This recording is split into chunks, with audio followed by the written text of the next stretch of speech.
अस्सलाम वालेकुम students, last topic में हमने 5 किंगडम्स के बारे में पढ़ा था। हमने इनके बारे में पढ़ा था कि 5 किंगडम्स कौन कौन से हैं, कौन से ऑर्गेनिजम्स हैं और उनकी डिस्ट्रीब्यूशन पड़ी थी ऑर्गेनिजम्स की 5 किंगडम्स में। आज का जो हमारा टॉपिक है वो वायरसेस से मुताल्लिक है। हमने स्टेटस ऑफ वायरसेस पढ़ना है। हमने जो 5 किंगडम क्लासिफिकेशन सिस्टम के बारे में पढ़ा है, 5 किंगडम क्लासिफिकेशन सिस्टम, इसमें हमने बैक्टीरिया के बारे में भी पढ़ा, हमने एल्गी के बारे में भी पढ़ा, ठीक है। इसके अलावा जो है फंजाई के बारे में, ठीक है, पौधों के बारे में, जानवरों के बारे में, हर ऑर्गेनिज्म के बारे में पढ़ा। हमने वायरसेस के बारे में 5 किंगडम्स में कुछ नहीं पढ़ा। क्यों नहीं पढ़ा, ये हम अभी डिस्कस करते हैं। स्टेटस ऑफ वायरसेस क्या है स्टूडेंट्स? वायरसेस के अगर आप डायग्राम देखें तो वायरसेस जो है इसकी कुछ टाइप्स होती हैं। तो ये जो डायग्राम आपको नज़र आ रही है ये बैक्टीरियोफेज वायरस है, ठीक है। बैक्टीरियोफेज वायरस जो है ये वो वायरस है जो कि बैक्टीरिया को इन्फेक्ट करता है। तो इसके स्ट्रक्चर कुछ इस तरह से है। इसमें हेड होता है, इस हेड के अंदर जो है वो डीएनए होता है, ठीक है। इसके अलावा नेक होती है, ये आपको लेबल्स पार्ट जो है नज़र आ रहे हैं डायग्राम में। कॉलर होगा, ठीक है। उसके अलावा जो है इसमें टेल ट्यूब होगी, टेल फाइबर्स होंगे। इस तरह इसके डिफरेंट ये पार्ट्स और इसकी डिफरेंट टाइप्स होती हैं वायरसेस की।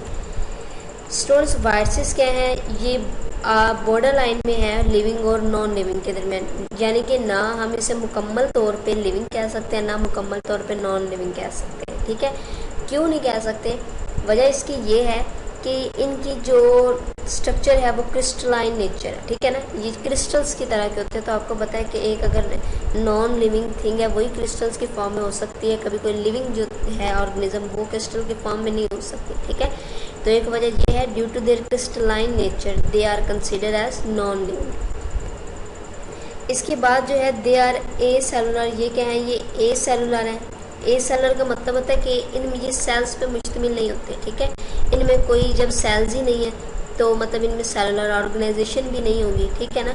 लेकिन फिर भी हम कहेंगे कि इनमें कुछ करैक्टर्स हैं लिविंग ऑर्गेनिज्म्स वाले। कुछ करैक्टर वो कौन से हैं कि इनमें डीएनए या आरएनए होता है। एक ये करैक्टर है और दूसरा करैक्टर इसमें ये है कि ये जो है रिप्रोड्यूस कर सकते हैं खुद को। रिप्रोडक्शन ये कब करते हैं? सिर्फ लिविंग ऑर्गेनिज्म्स के अंदर ही करेंगे, ठीक है ना।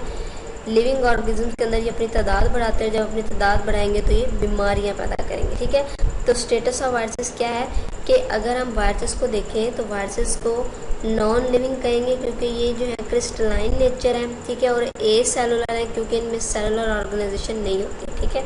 उसके अलावा जो है कि जो वायरसेस हैं, वायरसेस में डीएनए या आरएनए होता है और ये क्या करते हैं, ये लिविंग जो है थिंग्स हैं उनके अंदर रिप्रोडक्शन करते हैं, बीमारियाँ फैलाते हैं। स्टूडेंट्स, ये जो आपको डायग्राम नज़र आ रही है, ठीक है। अब देखिए ये वायरस की जो हेड वाला पार्ट है उसके अंदर जो है जीनोम होता है या आप कह सकते हैं डीएनए या आरएनए होता है, ठीक है। ये जो आपको थ्रेड लाइक स्ट्रक्चर दरमियान में नज़र आ रही है, ठीक है। और इसके गिर्द जो है ये क्या होती है? प्रोटीन कोट होता है, ठीक है। ये इसके इर्द गिर्द जो इन्वेलप है ये प्रोटीन कोट है, ठीक है। अब ये जो है सिर्फ लिविंग थिंग्स के अंदर ही प्रोड्यूस करते हैं, ये मैंने आपको बताया है अभी, ठीक है। और बीमारियां जो है ये पैदा करते हैं वायरसेस। इसे हम ऑर्गेनिजम्स नहीं कहेंगे। जब ये ऑर्गेनिजम्स ही नहीं है तो ये 5 किंगडम क्लासिफिकेशन का हिस्सा भी नहीं है। हम इन जो है इसकी क्लासिफिकेशन जो है 5 किंगडम क्लासिफिकेशन सिस्टम में हमने वायरसेस का जिक्र इसलिए नहीं किया क्योंकि ये जो है वो लिविंग कंसीडर नहीं किया जाते। इनमें कुछ प्रॉपर्टीज़ लिविंग की पाई जाती हैं लेकिन फिर भी इनका जो है 5 किंगडम क्लासिफिकेशन में इनके लिए कोई जगह नहीं थी क्योंकि ये ऑर्गेनिजम्स इन्हें कंसीडर नहीं किया जाता। इसके अलावा जो है वायरसेस के बारे में पढ़ लिया आप, ठीक है। कुछ वायरसेस की तरह की, ठीक है, और भी साख्त है जिस तरह प्रायोन्स हैं। तो प्रायोन्स जो हैं ये इन्फेक्शियस प्रोटीन्स होते हैं। इन्फेक्शियस प्रोटीन जो हैं वो प्रोटीन जो कि इन्फेक्शन काज करते हैं। और वायरॉइड्स जो हैं वो वायरसेस सर्कुलर आरएनए से मिलकर बने होते हैं, ठीक है ना। तो हम इसे कहते हैं ये क्या करते हैं? ये बीमारियाँ पैदा करती हैं। डिफरेंट जो है वो पौधों के अंदर जो है ये बीमारियाँ पैदा करेंगे। प्रायोन्स प्रोटीन से मिलकर बने होते हैं और वायरॉइड्स जो है वो वायरसेस से मिलकर बने होते हैं, ठीक है ना। वायरस सिंगल जो सर्कुलर आरएनए होता है, आरएनए हम कहेंगे राइबो न्यूक्लिक एसिड। तो राइबो न्यूक्लिक एसिड से मिलके जो है वायरॉइड्स बने होते हैं। ये जो दोनों पार्टिकल्स हैं ये इन्फेक्शियस डिजीज़ काज करते हैं प्लांट्स में, ठीक है ना।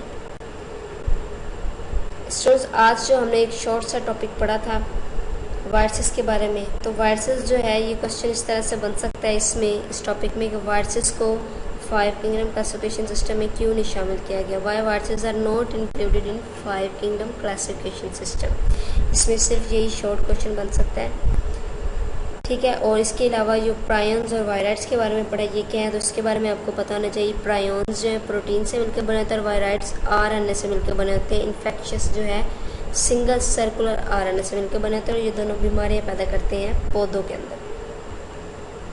स्टूडेंट्स नेक्स्ट लेक्चर में हम पढ़ेंगे बाइनोमियल नोमेनक्लेचर के बारे में। बाइनोमियल नोमेनक्लेचर क्या है ये नेक्स्ट लेक्चर में मैं आपको बताऊंगी इंशाल्लाह।